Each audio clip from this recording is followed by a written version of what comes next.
What's up, guys? It's Chris. Made for This is more broken than Old Dead Hard, and in this video, I want to show you exactly why I think that. A lot of people who played back then remember Old Dead Hard changed the ways killers had to play chase completely. You had to wait it out when people were injured, you could never lunge, or they'd be able to get massive distance to another loop.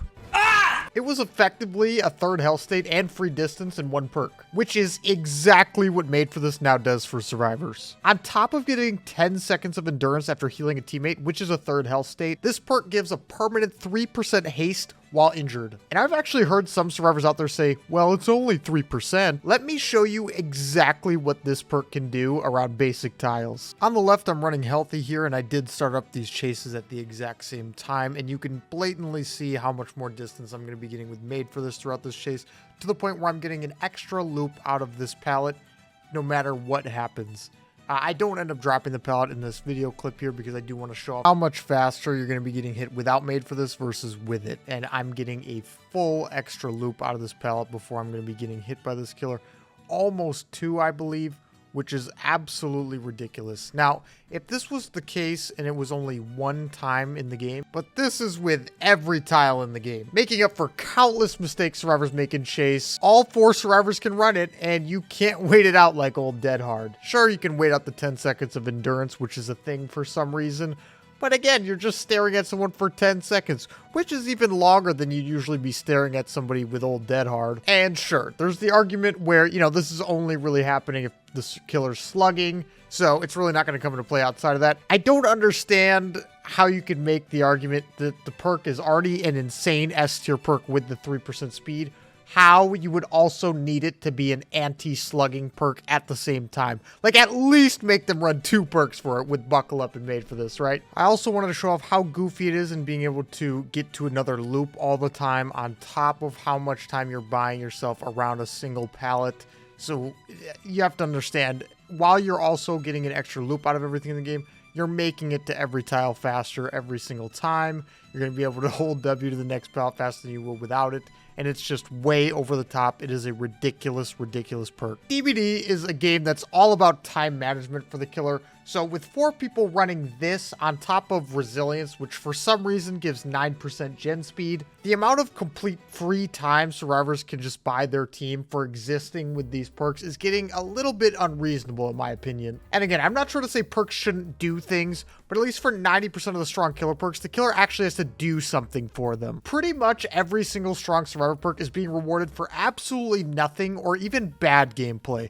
Whereas something like Pain Resonance, which is one of the best killer perks in the entire game, is rewarding a killer for winning a chase versus survivor twice, hooking them, and getting the RNG of a hook nearby to even use the perk. Now, I don't know about you, but it sounds like the killer has to do a lot more to get that perk to work than just getting hit. And again, I do get that they're perks. They should do stuff to help you out a little bit. But I just personally believe that if we're going to make a perk this strong, at least make the survivors do something for it. I honestly have no idea how the perk even got released this way. Like, I don't know who is playtesting things at behavior, but the perk is so overtuned. Like, the 3% is one thing. Again, I want to talk about this a little bit more. That speed around getting an extra loop out of every single tile in the game and making it to every tile faster, that's one thing.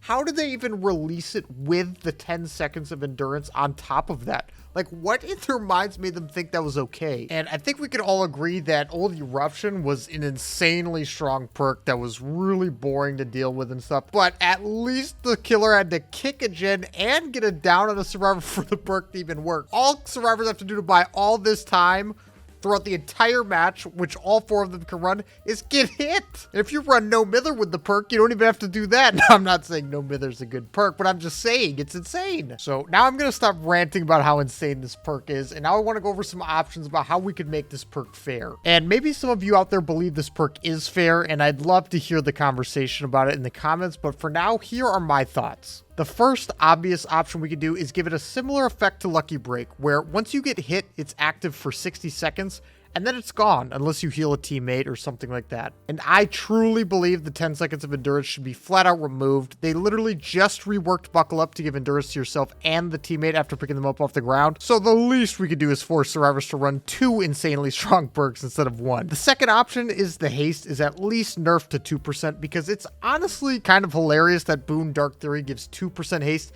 in a limited range after setting up a boon, but MFT gives 3% haste at all times for getting hit, which, by the way, the killer can't snuff MFT. The third option, and my personal favorite, is to completely rework this thing, because having unpredictable haste, unpredictable gen speeds, unpredictable map generation, and healing time is just so much to deal with against a strong team, even for the most experienced killers. This is another topic completely, but some of the maps they've been coming up with recently are just terribly survivor-sided for the majority of killers, not every killer, right? So just having this stuff in the game to just buff their chase constantly is getting to be a lot. And you just cannot tell me this stuff is rewarding skill. Here, I want to show you a clip of me running around a filler palette with MFT and Hope while running the loop super tight, and there's legitimately no way the killer would ever get close to me. I don't know whose idea behavior it was to make survivors run at 110% movement speed at endgame, but they have no idea how their game works. This was probably the same person who made insta-blind flashlights back in the day. I mean, I want you to seriously look at this and tell me straight to my face that this is balanced. Now, I'll give you this. They had to make it to endgame for this to work, which means they did 5 gens, which are super easy to do with resilience, deja vu, and some toolboxes.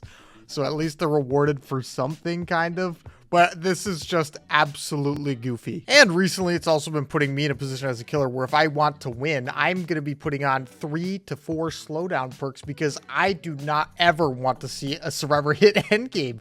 I never, ever want to play against something like this. It is insane. There are already a ton of great chase perks and perks to keep survivors safe from tunneling or anything, really. Do we really need a combination of 3 perks with MFT resilience and windows, taking the one part of survivor that takes skill, which is looping in my opinion, and just make it so easy to play a baby could do it? And I do get that it'll make some survivors more of a liability than anything, but it'll just be like it was before. They don't need this stuff. Why do we need people just flat buffed constantly? I mean, let's be honest, dude. MFT, Windows Resilience, there's just no skill there. It's not.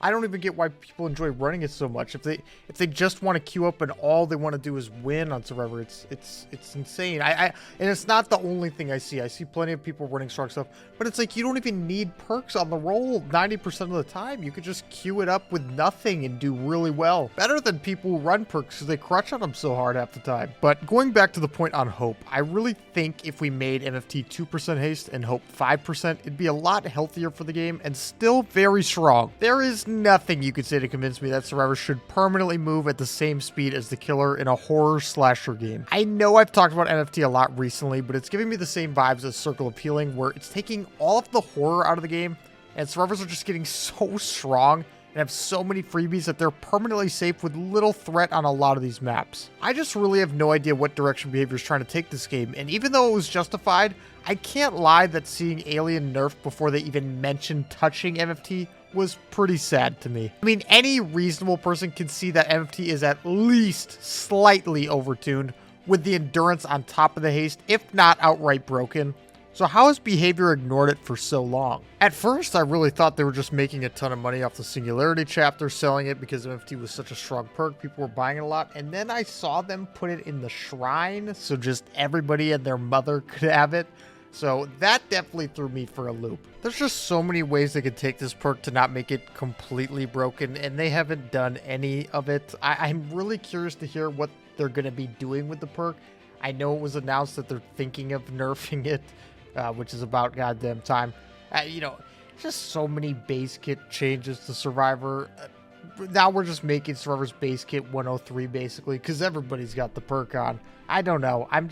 It's too much. The perk really does bother me. I mean, I'll hop on something like Singularity, which takes a ridiculous amount of effort to get good value out of his kit against people who know what they're doing, and especially running all these super strong builds. It's a ridiculous amount of effort, and I just know, like, I play plenty of Survivor 2 on the stream. I know the effort is not matched across the board. They don't have to think much, and with these builds, you know, MFT Resilience, Deja Vu, Hope, Windows, whatever, they have to think even less than they would have to normally. I just want to at least go back to the time where I could sit there, play DBD, and if I lost, I could sit there and respect the other team for playing well. And against this stuff, I simply cannot do that. I cannot see anybody running chase with MFT Resilience and sit there and go, that guy's a good player. Because I have no idea. The perks just do so much for you. They make you so much stronger than you could ever be without it, that there's no way for me to sit there and respect it. And you know, DBD isn't the most competitive esport type game out there, but still, it seemed like they were going down a trend of trying to keep the game balanced, where nothing was too broken on either side, besides Nurse and Blight's add-ons, to be fair. And then they dropped this. I don't know. It's been like this for months, and it really has been bothering me, guys. I know I've made a bunch of videos on MFT at this point, and I apologize if you guys are not enjoying them. I just really do like seeing where you guys are at on this perk, where you guys are at on the meta. I find this meta super boring on the killer end. I have to be totally honest. I find it super boring, and I just want to see stuff change, and I like talking with you guys about it. So yeah, please let me know down in the comments what you guys think about the current meta right now, what changes you'd like to see done to MFT, maybe even Resilience Deja Vu. I 100% am a believer that Resilience does not need 9% gen speed. It is ridiculous. There's 14 other gen speed perks in the game. If you want to do gens faster, you got to pick your poison. This perk just does so much for you for nothing. And I don't have any problem with the vault speed. I don't have a problem with the other stuff. It's the gen speed. It is ridiculous in my opinion, but sorry about it. We'll move on. Let me know what you guys think about the current meta down in the comments below, what you want to see done to MFT, and I'll catch you guys in the next one.